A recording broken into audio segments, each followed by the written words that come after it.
Britain has got some fantastic historical buildings. Unfortunately, it's also got a lot of buildings that are falling to rack and ruin, and we need to save them, because once they've gone, they've gone. Now, have you ever been sat in a car, driving along, gone past this building and gone, wow, it's fantastic. Why hasn't somebody done something with it?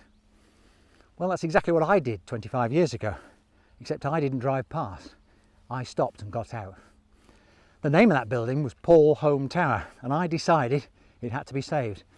And to do that, it needed somebody with passion to push the project forward. My name's Simon Taylor. I've never saved a tower before. I've never made a film either.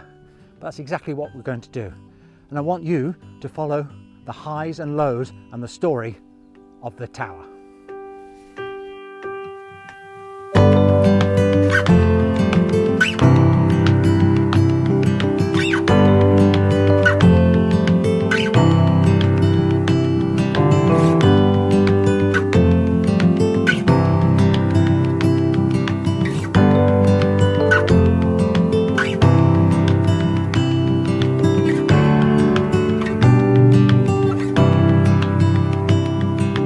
Supported by Historic England. That means we're going to save the tower. I've never done for it, you know. You do it yourself. But why both ways? So get that through your head. Well, there was talk today of the scaffolders appearing on site. Over there, it's appalling.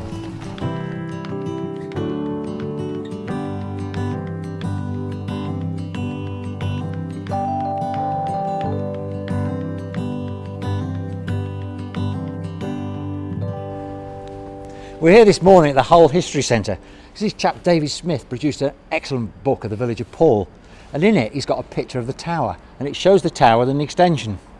Now, he got that from here. We're going to have a look and see what we can find. Well, that wasn't very successful. We came to see the original copy of this sketch, but they can't find it. They know about it, but they can't find it. So that's not very helpful. So what do we know about the tower so far? We know it's a Grade 1 ancient monument. It's on the Heritage at Risk register, and we know it must have been built about 1438. And why is that? Because here is a picture. Now, we've got a copy of this picture, and the original is in the Victoria and Albert Museum, and it shows when these two got married in 1438, and that's what the motif, the emblem, the badge, the shield, heraldic shield that's in the end wall, that's what that celebrates. The shield depicts the coat of arms of the two families. That's the Holme family and the Wastney family. And we know they got married in 1438. And then round the outside, we see roses. Now, I've always thought they were Tudor roses, but Tudor is a later period. It could be these are Yorkshire roses. This is the picture of the Holme family that we found in the Victoria and Albert Museum. The detail on this picture is absolutely fantastic. And they're holding a Bible to solemnise their marriage. But just to the right of the Bible is a skull, and that would depict that one or all of them in the picture have died by the time the painting was made. So we know that much, but that's not enough. We need to go and find out some more.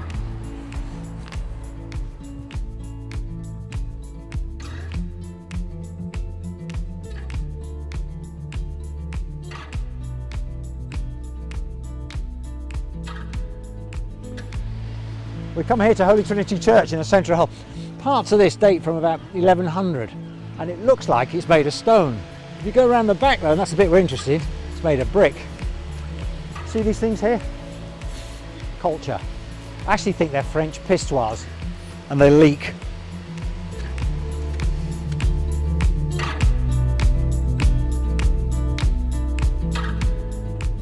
It looks so good. The quality of the brickwork is so good. Yeah. When you know how they made bricks, they piled them up in a heap and fired them. Yep. Half of them would be black cindered and no good and rubbish. Yep. But we don't see any evidence. I mean, look at my brick here. Yeah. It's a beautiful brick. Yes. Looking at that, it's for defence was the tower. So Yeah. maybe you use bigger bricks. I mean, I would say defensive, the reason why they're as big as that. Yeah. For defensive, it's 6 foot thick, it's for defence. And you think Paull started the brickmaking? He did in this, well, as far as we know, he did in this area. That was one of his major businesses, that and wool. That's where his money came from? Yes. Yeah. Yeah. All right, it's interesting. Because we want to go and look at Beverley Gate, and they Yeah. talk there of 5 million bricks in the city wall. Yeah. Well, it's all gone now except for that one piece. There's a little bit at the bottom, and that might give you a little clue, but I think they're still quite... There's some that are quite large, but I'm not sure they're as large as that. But you'd see if it's a defensive thing like the gate was. Yeah. See if they're any bigger. So what have we learned from this little visit? Well, we learned that the church here, Holy Trinity, started off about 1100 and it's been remodelled several times. And when we look at the footings got the same size bricks as we have at the tower. So it could be the tower is older than we think. We don't know. We spoke to David the verger and he says we should go and look at Paull, which is a household name still in Hull, and he dates from 1100, and one of his businesses was brick building. That's probably why we have so many bricks in Hull. A lot of people don't realise just how much history there is here in Hull. This here is the remains of Beverley Gate, which is part of the city wall. And in 1642, Charles I came here, but they shut the gate, they wouldn't let him in. And the result of that was the English Civil War. You see, they're working on the wall today, doing some repairs. Now we know this wall was early 1300s, and we think the tower was early 1400s. But we're just going to go down and match our brick to their brick and just see how similar they are. See if it can help us with the date. Our brick from the tower, which we think is about 1400, is actually the same size and style as your bricks, which you think are early 1300s Yes. down there. Yeah. So it's possibly my brick is older than I think it is. Possibly, but they first started regularising the sizes of bricks by law in the 1500s, so before then it's very It could have been hard any to- size. Yeah, they talk of 5 million bricks used in the wall. Yeah, that wouldn't surprise me at all. Where they're not here, so where they've gone. English as you said, they may have been used to build buildings in Hull. That is a Because you would possibility. never throw a brick No, away. that is a Even strong- today you a wouldn't do strong that, would you? possibility, yes. Yeah. So you can't ever rule out recycling because there may have been a brick building on the site, That's earlier right. brick building. You see that a lot in building accounts. It's sort of it's a common, or it has been a common assumption of building archaeology that didn't happen, but you only have to read a few building accounts to see that it really did happen. You know, that's written in there. You reuse the bricks. Now you think a brick is a brick, but just look at this. In the end there, there's fingerprints from the chap that made this brick. And here, there's two more, where he picked the brick up when it was still soft. And if you look carefully, there's lines down the top of this brick, where the guys rubbed it to make it sure it was nice and smooth and the brick was sealed. So what have we learned today? We learned a couple of very interesting things.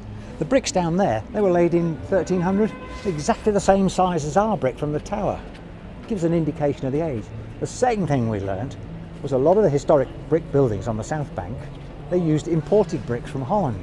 So we've got to be wary of that when we're going to look at places down there.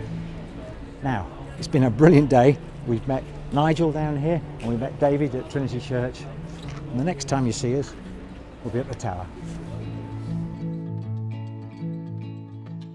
Next time on the tower, we discover issues which mean we have to temporarily close the site. And we also work out, how do you put a roof on a building that's crumbling below?